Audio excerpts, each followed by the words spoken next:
Bien, pues continuamos con este video número 2. En el video anterior pues ya checamos lo que es el sonido, cómo se presenta el sonido, ya vimos las cualidades del sonido, que quedamos que la intensidad, que va muy relacionada con lo que es la amplitud de onda, de ello va a depender la intensidad del sonido, la entonación, que va a depender de la frecuencia, de las vibraciones que hace el sonido, y por último el timbre, que tiene mucho que ver con los armónicos.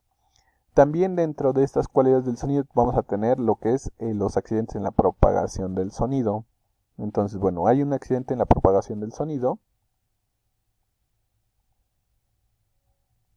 Dice, el primer accidente que tenemos en la propagación del sonido es el eco. Dice, se produce cuando las ondas viajan libremente por un tiempo y después chocan con un obstáculo que las refleja y hace que el sonido vuelva a escucharse en el punto de emisión. Por ejemplo, en las montañas, o incluso si no has viajado a un lugar con montañas donde se escuche eco, pues lo puedes escuchar en un cuarto vacío. Cuando entres a un cuarto vacío, un cuarto grande, está vacío, no hay nada, no hay silla, no hay mesa, no hay sala, no hay nada. Si tú empiezas a hablar, pues regularmente escuchas este eco, aunque no tan marcado, pero lo llegas a escuchar cómo es ese rebote del sonido. Entonces, bueno, pues ahí tenemos un ejemplo de lo que es este accidente en la propagación del sonido, que es el eco, y otro accidente en la propagación del sonido, y este es más importante para nosotros en música, es la resonancia. Se produce cuando las ondas sonoras de determinada frecuencia llegan a un espacio que contiene aire que puede vibrar a la misma frecuencia. De esta forma, el tono producido se refuerza. Este fenómeno es utilizado en la construcción de algunos instrumentos musicales. Y bueno, aquí tengo un ejemplo, tengo algunas imágenes, tenemos una guitarra, tenemos un violonchelo, tenemos un violín, y pues obviamente su forma, su construcción, su estructura no es al azar, no es por estética solamente.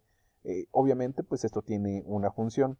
Aquí en la guitarra, si alguna vez has tocado una cuerda sola, pues realmente no hace un sonido muy amplio, no hace un sonido muy grande, muy fuerte. Entonces, para que una guitarra suene fuerte, pues necesita de una caja de resonancia. Esto de acá, este que parece pera, se llama caja de resonancia, que precisamente esa es su función, amplificar el sonido. Entonces, aquí si te das cuenta tiene un hueco donde entra parte del sonido, lo hace rebotar, lo hace resonar y lo que hace es amplificar.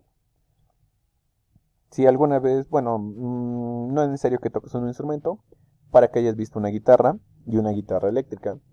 Eh, Muy fácil notar que en las guitarras eléctricas son diferentes a las acústicas, principalmente porque su caja de resonancia, o más bien lo que sería el cuerpo de la guitarra, pues como tal no tiene una caja de resonancia. Si te das cuenta, son mucho más delgadas y también son muy gruesas, entonces no tienen espacio para esa resonancia, para amplificar el sonido. Entonces, ¿qué utilizan en lugar de eso? Bueno, pues usan unas pastillas que amplifican el sonido. Obviamente pues lo conectan a un amplificador y eso capta el sonido. Las pastillas que tienen la guitarra eléctrica, pues lo que hacen es captar el sonido, lo mandan al amplificador y listo, lo amplifica. Si tú tocas una guitarra acústica, si alguna vez tienes la oportunidad de tocarla, si la tocas va a sonar muy apagado, va a sonar muy bajito, precisamente porque no tiene esa caja de resonancia. Lo mismo con los demás instrumentos. En este caso, pues el violonchelo también tiene una caja de resonancia, el violín tiene una caja de resonancia.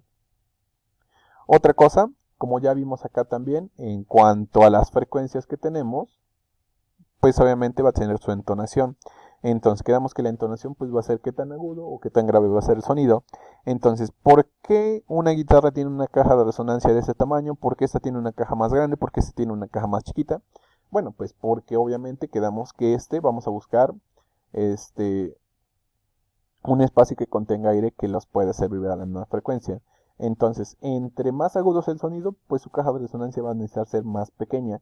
Pero si el sonido es más grave, pues va a necesitar una caja de resonancia más grande para poder hacerlo sonar a la misma frecuencia y obviamente lo puede amplificar bien. Entonces, si tenemos sonidos agudos, necesitan cajas de resonancia pequeñas. Si tenemos sonidos graves, pues van a necesitar una caja de resonancia muy grande. Por eso la guitarra que está en un sonido intermedio, unas frecuencias intermedias, su caja de resonancia no es ni muy grande ni muy pequeña. ¿Sí? Entre más grave está el sonido, va a ser más grande la caja de resonancia. Y entre más agudo, pues va a ser más pequeña su caja de resonancia. Ok, entonces, bueno, ahora sí ya tenemos lo que es cualidades del sonido, intensidad, relacionado con la amplitud de onda, qué tan alto o qué tan bajo llega su amplitud de onda, y obviamente va a ser más fuerte o más suave el sonido. Entonación, dependiendo, entonación, pues van a ser sonidos agudos o sonidos graves, y va a depender de la frecuencia a la que se den estas vibraciones. Qué tanto se repite por unidad de tiempo estas oscilaciones, estas vibraciones, pues va a ser un sonido agudo o grave.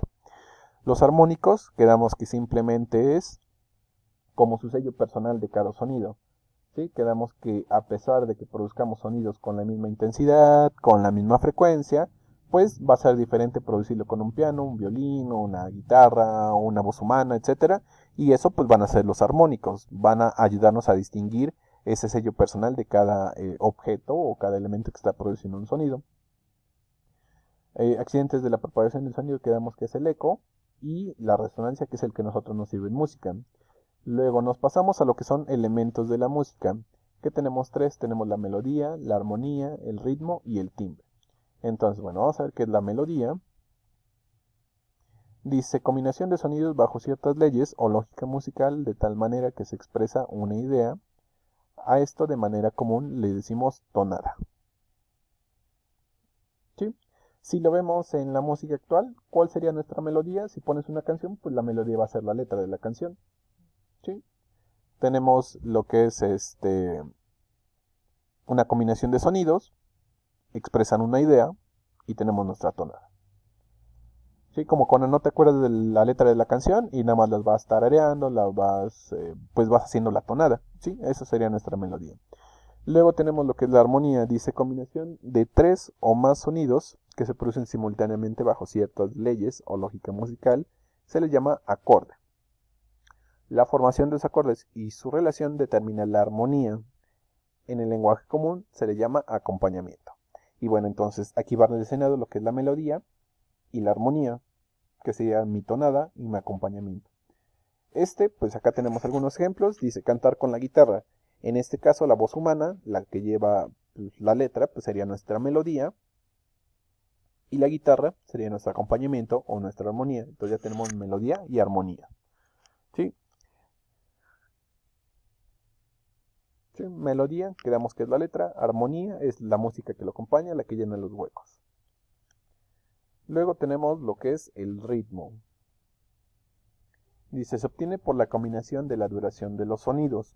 Y un claro ejemplo de ritmo lo tenemos en la batería. La batería, pues lo que va a hacer es principalmente jugar con jugar con la duración de los sonidos. ¿Sí? Entonces aquí tenemos un claro ejemplo, de lo que sería nuestro ritmo. ¿Sí? Entonces, elementos de la música, quedamos que tenemos la melodía, la armonía y el ritmo. También habla del timbre, pero bueno, el timbre ya lo mencionamos anteriormente, entonces bueno, aquí ya no lo vamos a mencionar. ¿Sí? Melodía, letra de la canción, armonía, el acompañamiento, la guitarra, lo que lo vaya a acompañar, y el ritmo, pues simplemente va a ser la duración de estos sonidos. ¿Sí?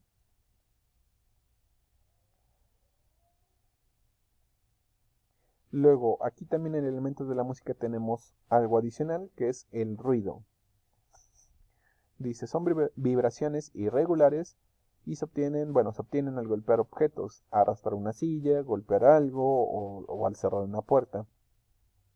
¿Sí? Estos sonidos dice que son vibraciones irregulares. ¿Sí? Entonces estos ruidos pues, son vibraciones irregulares. Hace un rato veíamos lo de la onda senoidal, y que un sonido pues va a producir una onda senoidal, o cualquier sonido pues va a producir una onda senoidal, y que esta onda senoidal pues va a variar por sus armónicos y demás. ¿Sí? Entonces creemos que tiene variaciones.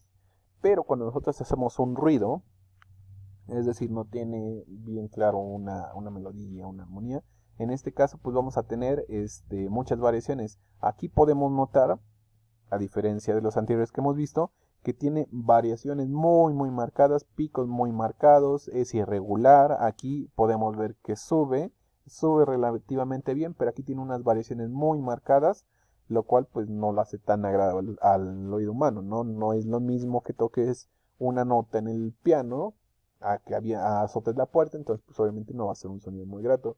Y obviamente estos sonidos pues pueden ser pues un tanto desagradables, ¿no? Lo mismo cuando pasa que alguien raya un pizarrón, o bueno, ahorita pues ya son todos pizarrones blancos, pero pues antes que teníamos los pizarrones verdes, si lo arañabas o le hacías pasar, no sé, tu uña o algo por el estilo, producía sonidos muy desagradables, entonces bueno, estos van a ser ruidos. Y bueno, dice, algunos ruidos se pueden utilizar en música y dan un gran valor musical, como el uso de las maracas, las castañuelas, el güiro, y bueno, lo que hacen es subrayar el ritmo y dan color a una pieza. Entonces, aunque a veces no es tan agradable al oído humano, pues también se puede utilizar en música. Y bueno, aquí ya tenemos algunos de estos instrumentos que realmente pues no le podemos dar una entonación bien, no le vamos a poder dar una entonación bien, pero pues sí nos van a marcar como cierto ritmo, ¿no? Lo que decía aquí. ¿Sí? Entonces, bueno, pues estos elementos también le van a dar un gran valor, un gran aporte a la música. Ok, entonces ya tenemos cualidades del sonido, intensidad, entonación, timbre y la resonancia principalmente acá. En elementos de la música ya quedamos que era la melodía, la armonía y el ritmo. Y bueno, el ruido, que también quedamos que lo podemos aplicar algunos ruidos en la música. Nos vamos a pasar a lo que es el oído humano. Y bueno, el oído humano se divide en tres partes. Aquí, pues lo importante de aquí nada va a ser, pues esto, ¿no? Las divisiones, ¿no? Está muy sencillo, dice es el oído externo, el oído medio y el oído interno. Obviamente, pues aquí lleva muchos elementos, pero obviamente pues no nos vamos a aprender todos, porque pues realmente a nosotros lo que nos importa es la parte relacionada con la música. Entonces, eh,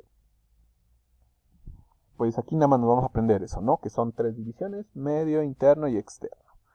Y bueno, ¿qué tiene esto de relación con la música?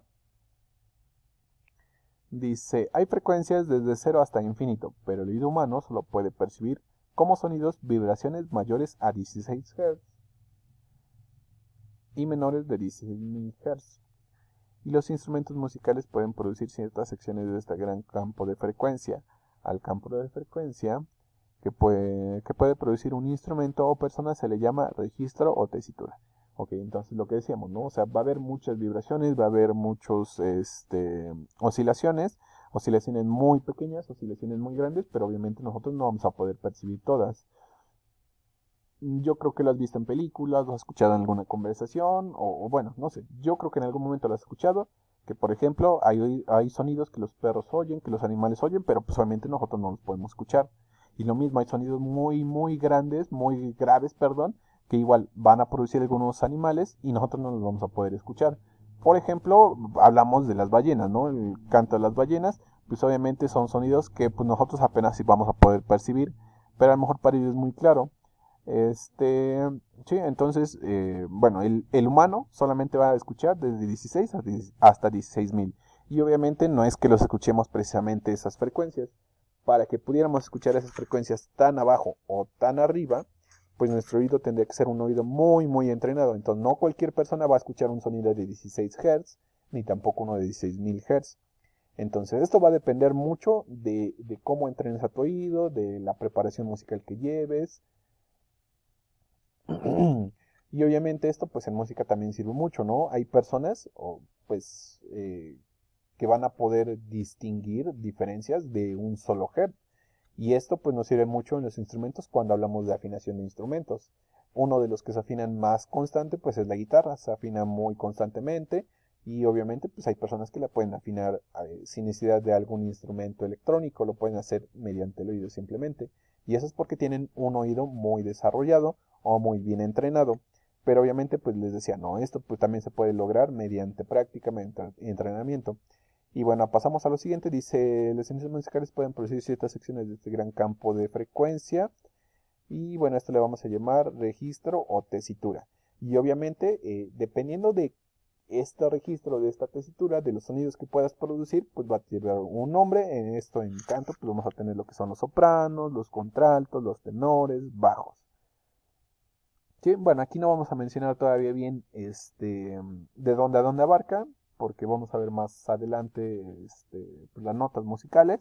Entonces ahorita pues vamos a ver simplemente que soprano pues son notas muy agudas, que el contralto pues son notas medias por así decirlo, tenor pues también van a ser notas medias, un poquito más abajo, y por último el bajo pues va a ser notas pues mucho más abajo del soprano. y vemos que realmente no abarcamos muchas notas de un teclado, por así decirlo. Bien, continuamos en el siguiente video.